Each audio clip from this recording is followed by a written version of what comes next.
त्यही राज संस्थाकै आडमा चाहिँ बाँचेकाहरू एकजनाले चाहिँ म राजाले जस्तो म चाहिँ यो घरबाट म यो घरबार चाहिँ यो राज संस्था स्थापना गर्नका निमित्त म खर्च गर्छु, पार्टीमा बस्छु, बरु म राजा चाहिँ दरबारबाट निस्किन हुने, मैले मेरो यो झोपडीबाट घरबाट निस्किन किन नहुने?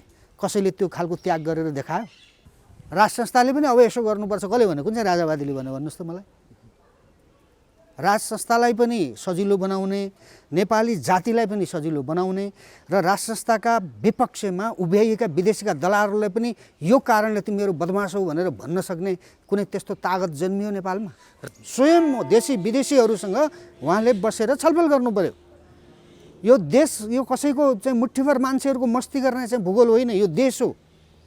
यहाँ धर्म संस्कृति सभ्यताको उद्गम स्थल हो।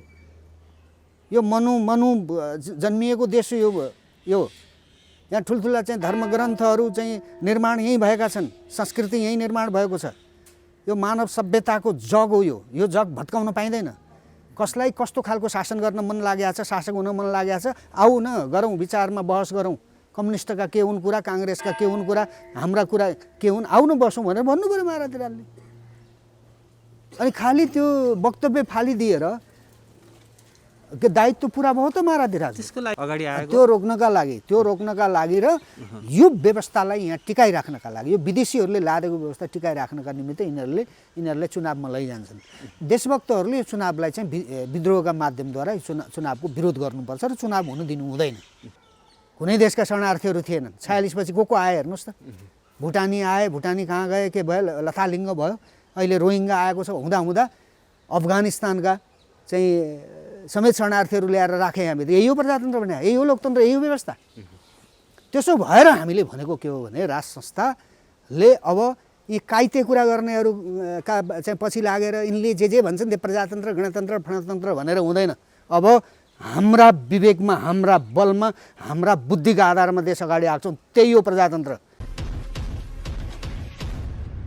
दर्शकबिन्दहरू, यति बेला हामीसँग कुराकानी गर्नको लागि राजनीतिक विश्लेषक अनिल योगीजी हुनुहुन्छ। आज हामी पछिल्लो विकसित घटनाक्रममा केन्द्रित रहेर कुराकानी गर्नेछौँ। स्वागत छ यहाँलाई इन्द्रेणी खबरमा। धन्यवाद। आरामै हुनुहुन्छ? ठिक छु। अहिले विशेष गरी राज संस्था र हिन्दू राष्ट्रको विषयमा कुराकानी गर्दाखेरि दसैँ तिहार छठ लगत्तै चाहिँ ठुलो किसिमको आन्दोलन हुन्छ भनेर बाहिर जुन गाईगुई चर्चा सुनिएको थियो, अहिले यो चाडबाड त सकिएको अवस्था छ। सडकमा जुन किसिमको दाबी प्रस्तुत गरेका थिए राज संस्था पक्षधरहरूले, अब ठुलो आन्दोलन हुन्छ भनेर भनिरहँदाखेरि त्यो आन्दोलन के कारणले हुन सकिरहेको छैन? अहिले पछिल्लो समय दलहरूको महाधिवेशनबाट प्रभावित भएर हो, अथवा चाहिँ सडकमा नदेखिए पनि भित्रभित्रै रूपमा तपाईँहरूको तयारी भइरहेको छ? के छ ठ्याक्कै अवस्था बताइदिनु न।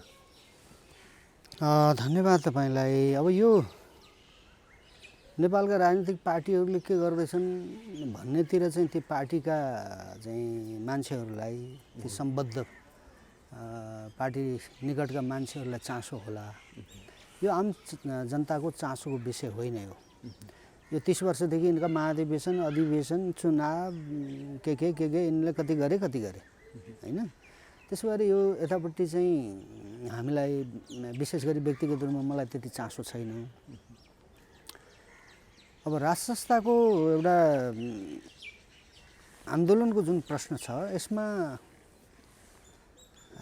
राज संस्था पुनर्स्थापनाको आवश्यकता र औचित्य र राज संस्था आजको युगमा कस्तो हुनुपर्ने भन्ने कुराको चाहिँ एउटा ठोस अवधारणा अगाडि कसैले पनि सार्न नसकेको होइन। अगाडि बसमा आइरहेको छ नि, कसैले 47 सालको संविधान पुनर्स्थापना गरौँ भनिरहेका छन्, कसैले सांस्कृतिक रूपमा एकताको प्रतीकको रूपमा रहने राज संस्था, विभिन्न बसहरू त अगाडि आएका छन्। त्यो अहिले कसैले गफ गरेको भरमा नेपालको राज संस्था एकताको प्रतीक हुने नभए नहुने भन्ने त होइन नि त। यो राष्ट्र शाहवंशको नेतृत्वमा निर्माण भएको हो, एकताको प्रतीक हो भन्ने कुरा त्यो साबित भएको छ। आज राज संस्था नहुँदाको पीडा हामीले भोग्दैछौँ, नेपालीले भोग्दैछन्। मुठ्ठीभर मान्छेहरूलाई देश लुटेराहरूलाई मस्ती होला, शान्ति होला, अमन चैन होला, तिनको घाँस कपासको व्यवस्था होला, तर आम नागरिकलाई त जीवनको सुरक्षा छैन नि। चाहे रोजीरोटीको सुरक्षा भन्नुहोस्, चाहे चाहिँ व्यक्तिगत जीवनको सुरक्षाको कुरा भन्नुहोस्, चाहे वृद्धि विकास र भोलिको भविष्यको चाहिँ सुरक्षाको कुरा भन्नुहोस्, त्यो त छैन नि त। त्यसो भएको हुनाले राज संस्था आवश्यकता भयो, आम नेपालीले भनेको हो। मैले तपाईँलाई भन्दै के थिएँ भने राज संस्थालाई यो कारणले चाहिँ जरुरी छ भनेर जबरजस्ती गर्न सक्ने तागत यहाँ देखिएन, त्यो खालको नेतृत्व देखिएन। युवाहरू उफ्रिए, आम जनताले चाहियो भने रुँदैछन्, कराउँदैछन्। ती त जनता नहुन्, युवाहरू आलाकाचा युवाहरू नहुन्। उनीहरूले बुझे कि राज संस्था त हाम्रो एकताको प्रतीक रहेछ, हाम्रो सुरक्षाको कवच रहेछ, यो सार्वभौम सत्ता र भौगोलिक अखण्डताको रक्षा गर्ने तागत रहेछ त्यो भन्ने कुरा बुझे। त अब के गर्ने, युवाहरूलाई कसले पत्याउँछ? नेतृत्व छैन युवाहरूको पनि। त्यसो भएको हुनाले राज संस्थाको आन्दोलन उठ्न नसक्या हो। र नेपालको चाहिँ राज संस्थाको प्रश्न चाहिँ के भने यो आन्दोलनबाट परिवर्तन गर्ने व्यवस्था ल्याउने भन्ने जुन खालको एउटा यो हुल्लडबाजहरूले जुन खालको एउटा अफवाह फैलाए, त्यो कारणले चाहिँ आन्दोलनले फालेको हुनाले आन्दोलनले ल्याउने भन्ने पनि होला। अनि आन्दोलन बेगर कुनै पनि परिवर्तन भएको छ र मुलुकमा? होइन, विचार हुने हो भने आन्दोलन जरुरी हुँदैन। विचार चाहियो नि। आन्दोलन विचार हो, त्यो हुलको कुनै विचार हुन्छ त? हुलले त 60 सालदेखि अहिलेसम्म ल्यायो त परिवर्तन, त के हो त? हुल परिवर्तनको माध्यम, आन्दोलनलाई नै परिवर्तनको माध्यम भन्न थालियो भने त्यो चाहिँ बलियो चेतना हो भनेर मान्दैन मान्छेले। राजनीतिक व्यवस्था, जनताको व्यवस्था र कुनै पनि एउटा राष्ट्रको चाहिँ व्यवस्था चाहिँ कसरी मिलाउने, कसरी बनाउने भन्ने कुरा त त्यो त चेतनाका आधारमा बनाउने हो। त्यो त बिना आन्दोलन पनि त्यो हुनसक्छ, गर्न सकिन्छ। 240 वर्षसम्म आन्दोलन नै भइराखेनन् नि, होइन? राज संस्थाले 30 वर्ष जुन शासन व्यवस्था, तर ठुला ठुला भनिएका परिवर्तन त आन्दोलनकै बलबाट स्थापित त भयो। त्यो देखियो, होइन? त मैले भने नि त, राज संस्था परिवर्तनका निमित्त त्यस्तो जवाबदेही। अहिले आन्दोलनको आवश्यकता छैन राज संस्था पुनर्स्थापनाको लागि? आवश्यकता छ, कसले गरिदिने त? झुन्ड झुन्डमा विभाजित छन्, इगोको समस्या छ, एकले अर्कोलाई मान्दैन। राज संस्थाका पक्षधर हुँ भन्ने युवाहरूले कसैलाई मान्दैनन्। उनीहरू सबै थोक हुँ, आफू हुँ भन्छन्, होइन? अब अरू हामी पनि हामी बाहेक अरू कोही पनि देख्दैनौँ। अब यो समस्या त छ नि त। त राज संस्थालाई सहयोग त पुगेन त। साँच्चीकै राष्ट्रवादीले, साँच्चीकै देशभक्तले राज संस्था चाहिँ यो विदेशीको डिजाइनमा जसरी चाहिँ यो देशबाट हटाइयो, होइन? त यो अन्याय भयो, मुलुकप्रति अन्याय भयो, राष्ट्रप्रति अन्याय भयो, यो राष्ट्रलाई समाप्त पार्ने डिजाइन अन्तर्गत यो कुरा भएको थियो भन्ने यदि राज संस्थाका पक्षधरहरूको चाहिँ निचोड हो भने, बुझाइको सत्य त्यो हो भने त किन एक ठाउँमा उभिन नसक्या त? किन लोभ लालच र तँ अगाडि कि म अगाडि भन्ने प्रतिस्पर्धा के को त यो? किन त्याग गर्न नसक्या? किन चाहिँ राज संस्थालाई चाहिँ विभाजित भएर समर्थन गर्नु पर्या? त त्यो त देखिँदैन, त्यो त्याग पनि देखिँदैन, होइन? त्यो इमान्दारिता पनि देखिँदैन। राष्ट्रका लागि, यो देशका लागि र राज संस्थाका लागि चाहिँ मैले यो त्याग गरेँ भनेर कसले देखायो भन्नुहोस् त? राज संस्थाको पक्षधर। नेपालको राजाले त देशका लागि भनेर आफ्नो पुर्खाले बनाएको दरबार त्यागिदियो, होइन? श्रीपेज त्यागिदियो। यिनीहरूका विदेशीका दलालहरूका जिम्मामा लगाएर चाहिँ नारायणहिट्टीबाट राज संस्था त निस्क्यो त। त्यही राज संस्थाको नेतृत्वमा बनेको देशभित्र बसेर धनी भएकाहरू, है, अथवा राजनीति गर्छौँ भन्नेहरू, साधन स्रोत सारा कुरा चाहिँ ठाँटको जिन्दगी पाएकाहरू, त्यही राज संस्थाकै आडमा चाहिँ बाँचेकाहरू, एकजनाले चाहिँ म राजाले जस्तो म चाहिँ यो घरबाट म यो घरबार चाहिँ यो राज संस्था स्थापना गर्नका निमित्त म खर्च गर्छु, पार्टीमा बस्छु, बरु म राजा चाहिँ दरबारबाट निस्किन हुने, मैले मेरो यो झोपडीबाट घरबाट निस्किन किन नहुने? कसैले त्यो खालको त्याग गरेर देखायो? राज संस्थाकै चाहिँ वकालत गर्नेले पनि देखायो त। अब मेरो त केही छैन भाइ, म के त्याग?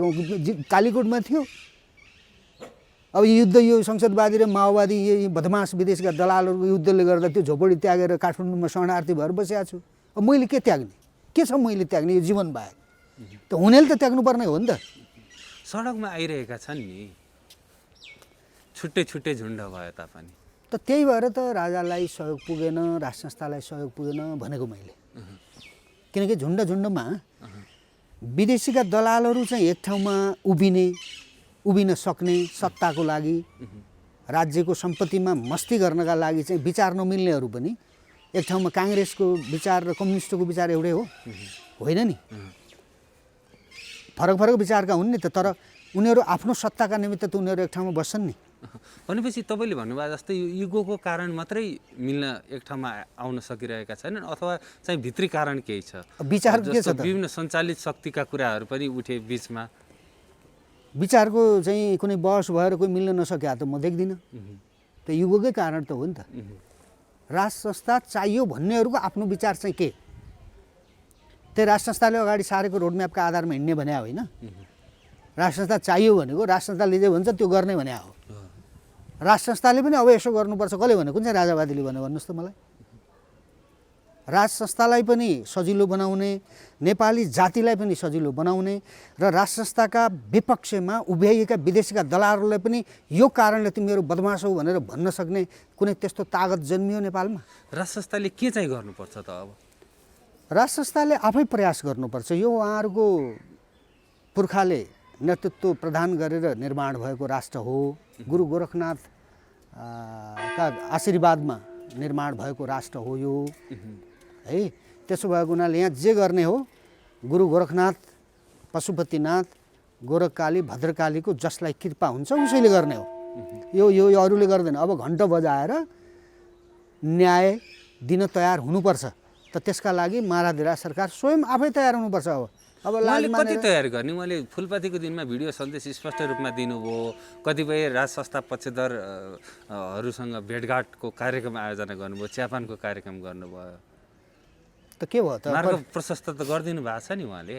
होइन उहाँले मार्ग प्रशस्त गरेर कसैले चाहिँ त्यसको जिम्मेवारी अब राजाले मलाई दिएका छन् अब म मिलाउँछु राजाका विपक्षमा उभिएकाहरूलाई पनि राजनीतिक मूलधारमा आउनका निमित्त संवैधानिक राज संस्था र बहुदलीय प्रजातन्त्रको मार्गमा म ल्याउँछु मलाई भनेको छ राजाले गर भनेर मलाई त्यो अख्तियार दिएको छ कसैले भन्यो त छैन कसैले पनि भनेन अब महाराजले वक्तव्य फालिबक्स्यो त हुन्छ के त परिणाम आउनु पर्यो काम गरिसकेपछि कुरा गरिसकेपछि परिणाम आउनको लागि चाहिँ के गर्नु पर्यो राजाले यतिखेर त्यही मैले भने नि परिणाम आउनका लागि राजाले स्वयं पहल कदमी गर्नु पर्यो स्वयं देशी विदेशीहरूसँग उहाँले बसेर छलफल गर्नु पर्यो यो देश यो कसैको चाहिँ मुठ्ठीभर मान्छेहरूको मस्ती गर्ने चाहिँ भूगोल होइन यो देश हो यहाँ धर्म संस्कृति सभ्यताको उद्गम स्थल हो यो मनु जन्मिएको देश हो यो यहाँ ठुल्ठुला चाहिँ धर्मग्रन्थहरू चाहिँ निर्माण यहीँ भएका छन् संस्कृति यहीँ निर्माण भएको छ यो मानव सभ्यताको जग हो यो जग भत्काउन पाइँदैन कसलाई कस्तो खालको शासन गर्न मन लागेको छ शासक हुन मन लागेको छ आऊ न गरौँ विचारमा बहस गरौँ कम्युनिस्टका के हुन् कुरा काङ्ग्रेसका के हुन् कुरा हाम्रा कुरा के हुन् आऊ न बसौँ भनेर भन्नु पऱ्यो महाराजले अनि खालि त्यो वक्तव्य फालिदिएर के दायित्व पुरा भयो त महाराज त्यसको लागि पनि भित्रभित्री तयारी भइरहेको होला नि अब तयारी भएको छैन मलाई थाहा छैन तयारी केही छ भने त राम्रै भयो होइन तर यसरी देश चल्दैन यसरी देश सुरक्षित रहँदैन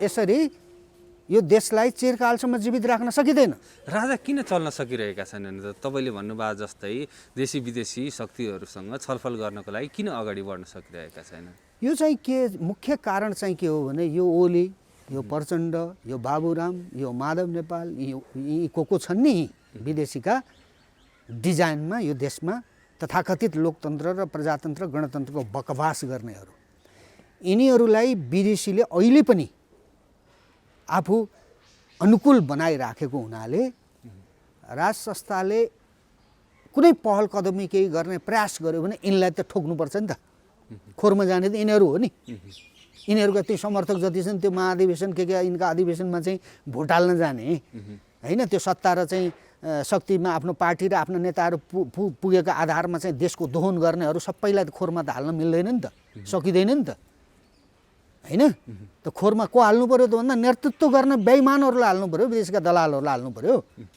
नाङ्गा चाहिँ दलालहरूलाई हाल्नु पर्यो त तिनलाई खोरमा हाल्ने त को हो त भन्दा अब नेपालमा शक्ति भनेको नेपाली जनताले साथ दिएपछि यिनै राजाले हाल्ने हो होइन त यी राजा अगाडि आएपछि अब खोरमा जानुपर्ने छ उनीहरूले भने कहाँ आउनु दिन्छन् उनीहरूले राजालाई अनि हामी जस्ता केही न केहीका चाहिँ टपरटुइया चाहिँ गफाडीहरू चाहिँ सडकमा चाहिँ 6 महिनाको एकचोटि सडकमा आएर राजा आऊ देश बचाऊ भन्या भरमा राजा वात्त आइदिन्छ त। अब हिजो आऊ भन्या हो नि त, आयो त, के भयो त पछि?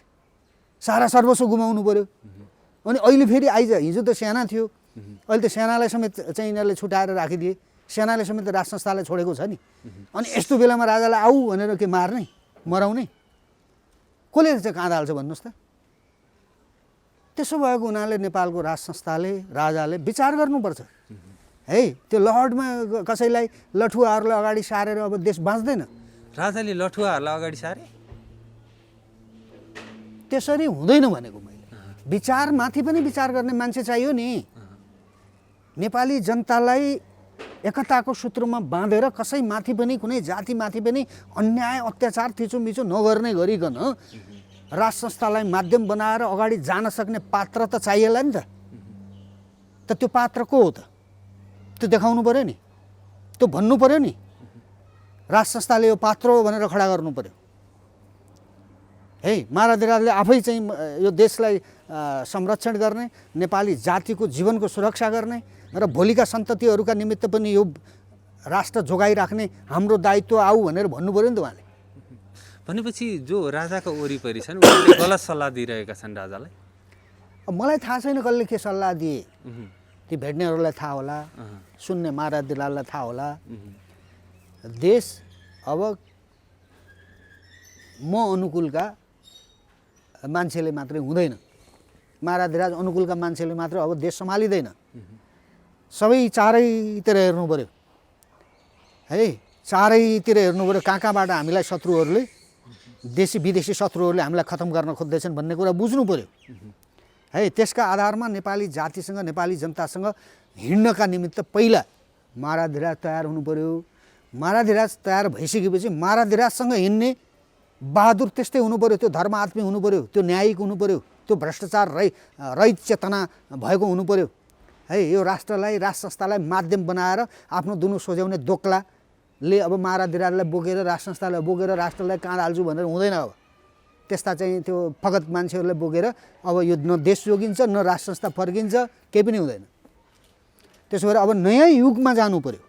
त्यो नयाँ युग भनेको के हो भने यिनले जे बेइमानी गरेका छन् नि यी विदेशीका दलालहरूले, पार्टीहरूले, यिनीहरूमाथि हमला गर्नु पर्यो, व्यवस्थामाथि होइन। विदेशीका दलालहरूमाथि वैचारिक रूपमा हमला गर्न सक्ने बहादुरहरू राज संस्थाका पक्षमा हुनुपर्छ। त्यो पार्टीभित्र छन् भने तान्नु पर्यो। यो देश सबैको साझा हो नि। राजा लेगले के खान्छ, कहिले खायो राजा लेगले होइन? यदि त्यस्तो चरित्र र चिन्तन नेपालका राजाहरूमा, राज संस्थामा थियो भने आज हामीले देश पाउँथ्यौँ। यिनले त आज देश रहने कि नरहने स्थितिमा बनायो नि। हिजो 46 भन्दा अगाडि देश रहने कि नरहने भन्ने प्रश्न उठ्या थियो। विदेशी शरणार्थीहरू आएका थिए देशभित्र, कुनै देशका शरणार्थीहरू थिएनन्। 46 पछि को आए हेर्नुहोस् त। भुटानी आए, भुटानी कहाँ गए, के भयो, लथालिङ्ग भयो। अहिले रोहिङ्गा आएको छ। हुँदा अफगानिस्तानका चाहिँ समेत शरणार्थीहरू ल्याएर राखे हामीले। यही हो प्रजातन्त्र भने, यही हो लोकतन्त्र, यही हो व्यवस्था। त्यसो भएर हामीले भनेको के हो भने राज संस्थाले अब यी काइते कुरा गर्नेहरू का चाहिँ पछि लागेर यिनले जे भन्छन् त्यो प्रजातन्त्र, गणतन्त्र, फणतन्त्र भनेर हुँदैन। अब हाम्रा विवेकमा, हाम्रा बलमा, हाम्रा बुद्धिका आधारमा देश अगाडि आएको छ, त्यही हो प्रजातन्त्र। जनतालाई न्याय दिने व्यवस्था प्रजातन्त्र होइन कि के हो? विदेशीलाई यहाँबाट भगाउने, विदेशी मुक्त देश बनाउनु प्रजातन्त्र हो कि होइन? भ्रष्टाचारीहरूमाथि चाहिँ हमला गर्नु र कारबाही गर्नु, यिनले लुटेको सम्पत्ति खोसेर राष्ट्रको निर्माणमा लगाउनु र जनतालाई सुख र सुविधाको जिन्दगी दिनु प्रजातन्त्र हो कि होइन? त त्यो गर्न हामी तयार भएछ। को त्यो प्रजातन्त्र होइन तिमीहरूको भन्ने? कसले लाद्नु पर्यो हामीलाई व्यवस्था? यो बङ्गालको देश होइन नि, कसैका देश नबन्दा पनि यो देश थियो। संसारमा अङ्ग्रेजले आफ्नो साम्राज्य खडा गरेको बेलामा पनि यहाँ कसैले पनि पाइला टेक्न सकेन। यो गुरु गोरखनाथका चाहिँ तागतमा निर्माण भएको देश हो। त्यसो भएर फेरि पनि केही हुनेवाला छैन, कसैले केही हल्लाउनेवाला छैन। त्यसो भएर पहिलो कुरा चाहिँ के हो भने महाराजले आफै पहल गर्नु पर्यो। विदेशीहरूलाई पनि भन्नु पर्यो, दक्षिणको छिमेकीलाई पनि भन्नु पर्यो, उत्तरकोलाई भन्नु पर्यो, अमेरिकालाई भन्ने, कसलाई भन्ने भन्नु पर्यो। भाइ हाम्रा यहाँ केही मानव जुटाउन सकेका छैनौँ हामीले। हामीसँग के हतियार छ, कसका विरुद्ध के उत्पादन गरेका छौँ र हामीलाई यति खेदेको भने के लखेटेको? यो मन्दिर पट्किन्छन् हाम्रा, के पड्किन्छ र कुन चाहिँ मर्छ, कुन देशको शासकका विरुद्ध चाहिँ के गर्दैछौँ र हामीलाई चाहिँ हेप्नुपर्ने, थिच्नुपर्ने, मिच्नुपर्ने, किन हाम्रा धर्म संस्कृति सभ्यता मास्नुपर्ने, नेपाली जाति किन मास्नुपर्ने, यो यति ठुलो अन्याय चाहिँ किन गर्न परेको विदेशीलाई, त यो कुरा त भनिरहेको छ त नेपाली जनताले। त्यसो भएको हुनाले यो कुरा नेपाली जनताले भनेको कुरा सुनिएको छैन। यो कुरा माराधिराजले स्वयं भन्नु पर्यो, भारतीयहरूलाई भन्नु पर्यो। विशेष गरी हामीलाई समस्या भारतीय शासक वर्गबाट आइराखेको छ।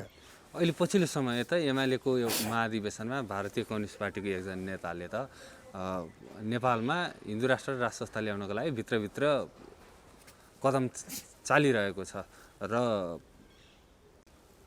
भाजपाले नेपाललाई हिन्दू राष्ट्र र राष्ट्र संस्था स्थापना गर्नको लागि चाहिँ भूमिका खेलिरहेको छ भन्ने जुन अभिव्यक्ति दिनुभयो नि, यो अभिव्यक्तिलाई कसरी हेर्नुहुन्छ? होइन, हिजो उनीहरूले नै त्यो फाल लिए, उनीहरूकै चाहिँ चाहिँदा नचाहिँदा हरकतले चाहिँ फाले। अब फेरि उनीहरूले ल्याइदिने, फाल्ने पनि उनीहरू, ल्याइदिने पनि उनीहरू भए चाहिँ हामीले चाहिँ के गर्ने त? हाम्रो चाहिँ के काम? त्यस्तो पनि देश हुन्छ। उनीहरूको सहानुभूति रहला, उनीहरूको सहानुभूतिलाई हामीले चाहिँ त्यो इन्कार गर्न मिल्दैन। यो ल्याउने के ल्याउने हो? हामीले आफै ल्याउनुपर्छ। नेपालको राजाले ल्याउने हो, नेपाली जनताले ल्याउने हो है।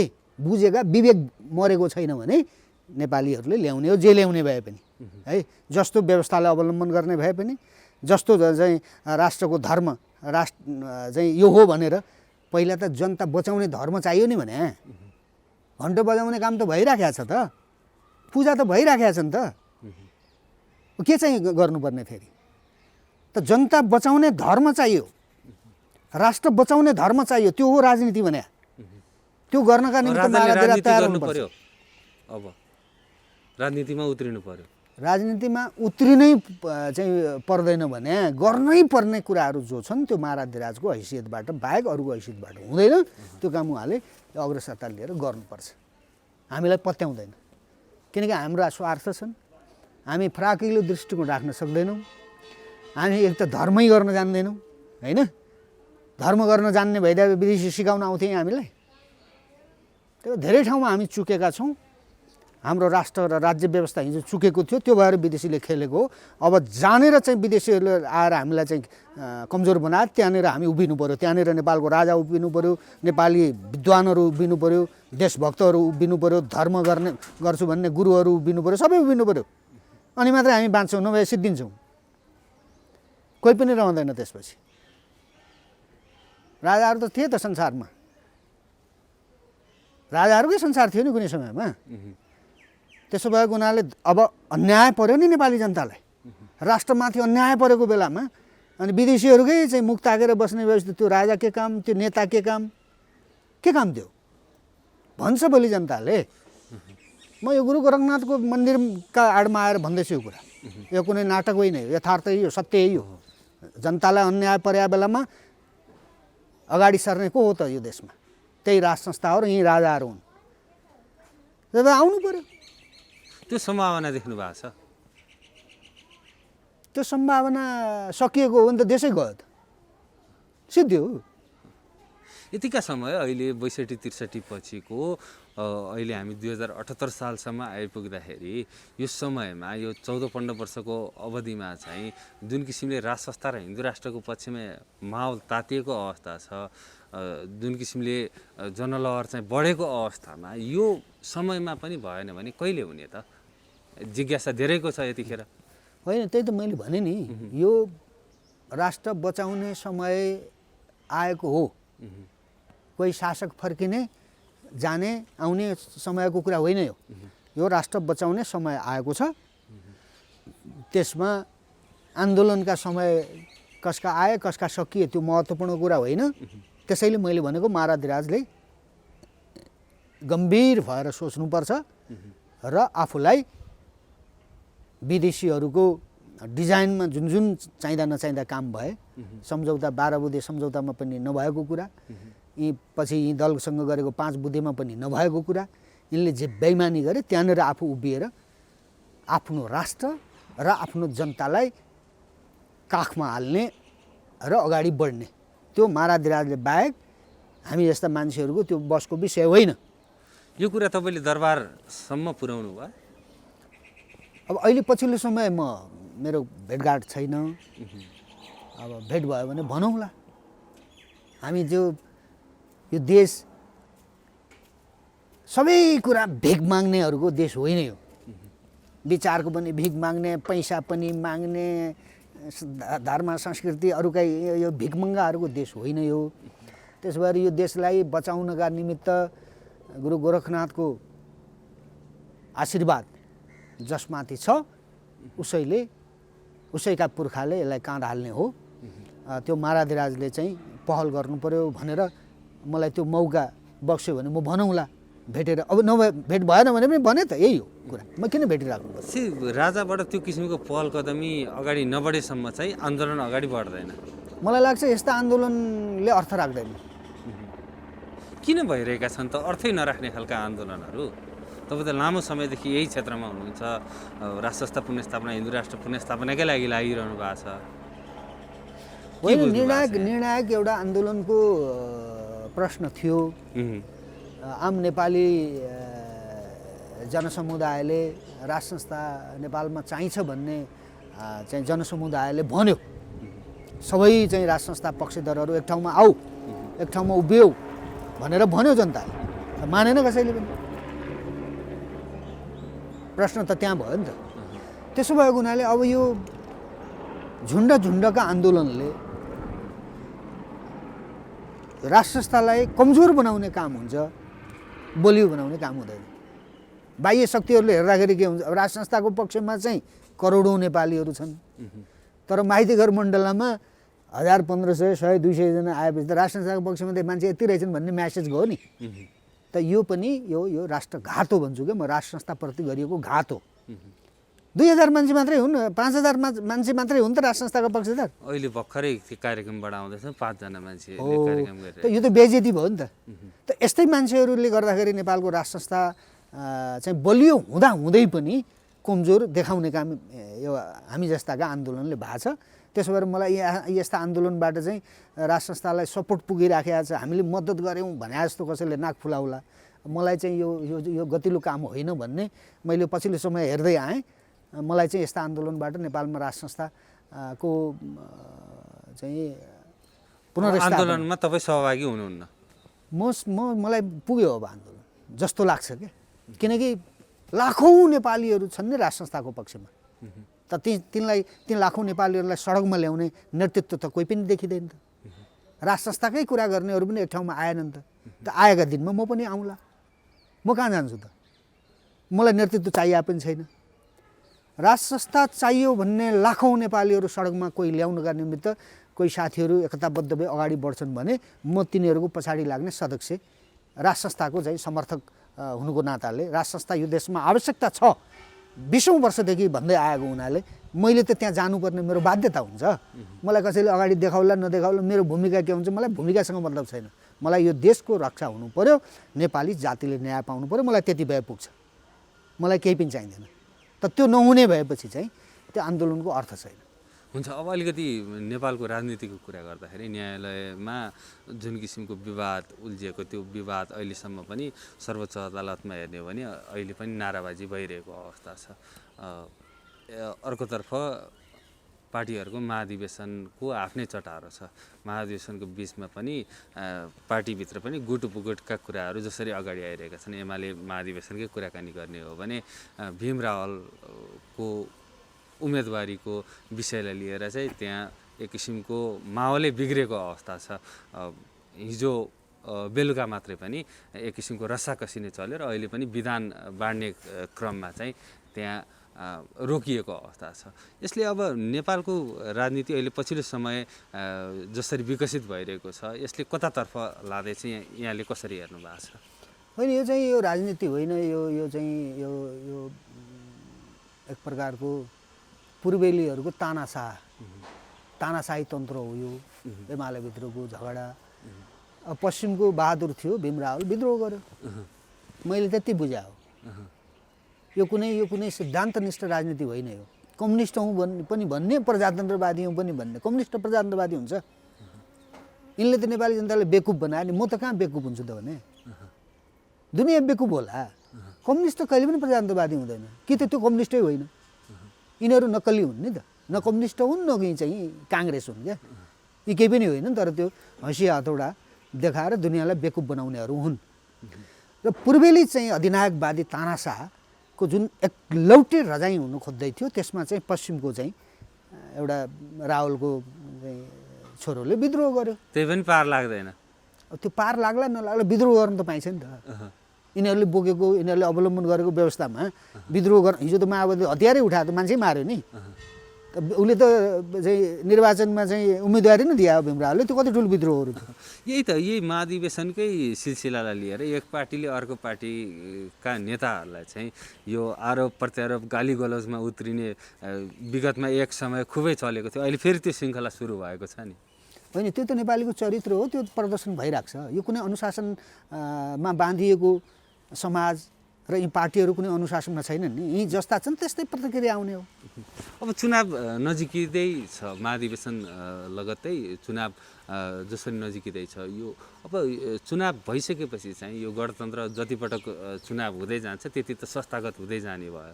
जस्तो अघि हामीले कुराकानी गऱ्यौँ, राज संस्था र हिन्दू राष्ट्र पुनर्स्थापनाको लागि अब समय आयो, महाराज पनि अगाडि बढ्नु पर्यो, अब त अति नै भइसक्यो, ढिलै भइसक्यो भनेर यहाँले जसरी भन्नुभयो, यो चुनाव भएको अवस्थामा चाहिँ के हुन्छ राज संस्था र हिन्दू राष्ट्र पुनर्स्थापनाको एजेन्डा? संस्था पुनर्स्थापित हुने स्थिति निर्माण भइसकेपछि विदेशीहरूले यी महाधिवेशनको चटारो एकैचोटि यिनीहरूलाई महाधिवेशनमा चाहिँ जानका निमित्त यो वातावरण विदेशीहरूले नै बनाएको हो। यिनका कति अखिलका अहिलेसम्म चाहिँ सोभियुका चाहिँ निर्वाचन भएको छैनन्। यो राज संस्था पुनर्स्थापनाको आन्दोलन अगाडि बढ्छ भनेर रोक्नकै लागि अगाडि आएको, त्यो रोक्नका लागि र यो व्यवस्थालाई यहाँ टिकाइराख्नका लागि, यो विदेशीहरूले लादेको व्यवस्था टिकाइराख्नका निमित्त यिनीहरूले चुनावमा लैजान्छन्। देशभक्तहरूले यो चुनावलाई चाहिँ विद्रोहका माध्यमद्वारा चुनावको विरोध गर्नुपर्छ र चुनाव हुन दिनु हुँदैन है। त्यो चुनाव हुनु भनेको के हो? त्यो भूमिका रहन्छ तपाईँहरूको चुनाव हुन नदिनको लागि? व्यक्तिगत रूपमा चाहिँ म यो दलालहरूको विदेशीले लादेको व्यवस्थाको चुनावमा म न हिजो सरिक भएँ न म भोलि हुन्छु। त्यसो भएको हुनाले नेपालीहरूलाई मेरो व्यक्तिगत रूपमा अपिल छ, यो विदेशीहरूले हामीलाई खतम गर्न ल्याएको व्यवस्थामा सहभागी हुनु र भोट हाल्नु र यी दलालहरूलाई चुन्नु भनेको देशद्रोही काम गर्नु हो भन्ने लाग्छ। देशद्रोह गर्न यिनीहरूलाई अनुमति दिनु हो भन्ने लाग्छ मलाई। तर अघि हामीले लामो बहस गऱ्यौँ, राजनीतिक बलमै चाहिँ यो व्यवस्था परिवर्तन भयो, राजनीतिक बलमै त यो व्यवस्थालाई चाहिँ फेरि पनि परिवर्तन गर्न सकिएन। राजनीतिक तागत भनेको नेपालको राज संस्था हो। सडकबाट त त्यो सम्भावना देखिएन। लामो बहस गऱ्यौँ हामीले। राज संस्थालाई नेपालको राष्ट्रिय तागत, राष्ट्रवादीहरूको, देशभक्तहरूको, प्रजातन्त्रवादीहरूको तागत भनेको, स्वाधीन तागत भनेको राज संस्था हो। विदेशीहरूका डिजाइनमा यिनीहरूले राज संस्थालाई अप्रजातान्त्रिक तरिकाले बाहिर पारेको हुनाले उहाँले बल प्रयोग गर्नुपर्छ नेपाली जनताका तागतमा है, बल प्रयोग गर्नुपर्छ। त्यसपछि चुनाव गर्ने कि के गर्ने, कसरी जाने, संविधान कस्ता बनाउने, विधि विधान कस्ता बनाउने, शासन प्रणालीलाई कस्तो अवलम्बन गर्ने, त्यो पछिको कुरा हो। त्यसो भएर यो विदेशीले चाहिँ लादेका चाहिँ व्यवस्थालाई बोकेर यिनीहरूकै पछाडि लागेर देश समाप्त पार्ने र देशलाई कहिले पनि चाहिँ युद्धको चाहिँ भुमरीबाट चाहिँ मुक्त नगराउने हो भने चाहिँ यिनलाई भोट हाल्नै बसे भयो होइन। चाहिँ मुलुकलाई पनि बचाउने र नेपाली जातिको भोलिको भविष्य सुरक्षित राख्ने हो भने राज संस्थामा हामी फर्किनुपर्छ। हामीले त्यो भन्दै आएका छौँ होइन, व्यक्तिगत रूपमा मैले त्यो भनिराखेका छु। त्यसो भएको हुनाले विदेशको डिजाइन चाहिँ चुनावमा लैजाने हो, यिनीहरूलाई राज संस्थालाई फर्किन नदिने, त्यो मात्रै एउटा माध्यम हो। र हामीले चाहिँ के बल गर्नुपर्छ, देशभक्तहरूले, राष्ट्रवादीहरूले के गर्नुपर्छ भने यो चुनाव चाहिँ बिथोल्नुपर्छ र आवश्यक परेको खण्डमा चाहिँ विदेशीहरूसँग हामीले यही चुनावलाई चाहिँ केन्द्रमा राखेर यो चुनावलाई चाहिँ हुन नदिने एउटा वातावरण चाहिँ हामीले तयार गर्नुपर्छ। विदेशी शक्तिलाई परास्त गर्ने तागत चाहिँ नेपालका राष्ट्रवादीहरूसँग रहेनछ। अब त्यो अहिले पछिल्लो समयमा अब केही जागरण चाहिँ आएको हो, तर त्यो तागत चाहिँ राज संस्था बाहेक राज संस्थालाई हामी कहाँ हाल्छौँ भन्नेहरूसँग देखिँदैन। त्यो राज संस्थासँग छ, अहिले पनि छ। त्यही भएर मैले राज संस्थाले स्वयं अगाडि लाग्नु पऱ्यो भनेको कारणै त्यही। अरूले नसक्ने भए त लाग्नु पऱ्यो नि।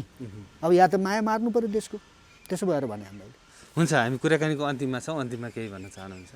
अब देश बचाउँ, देश बचाउनलाई विचार चाहिन्छ, दुनियाँलाई न्याय दिउँ, न्याय दिनका निमित्त स्वयं शासक न्याय र अन्याय के हो भन्ने कुरा जान्न सक्ने, बुझ्न सक्ने हुनुपर्छ।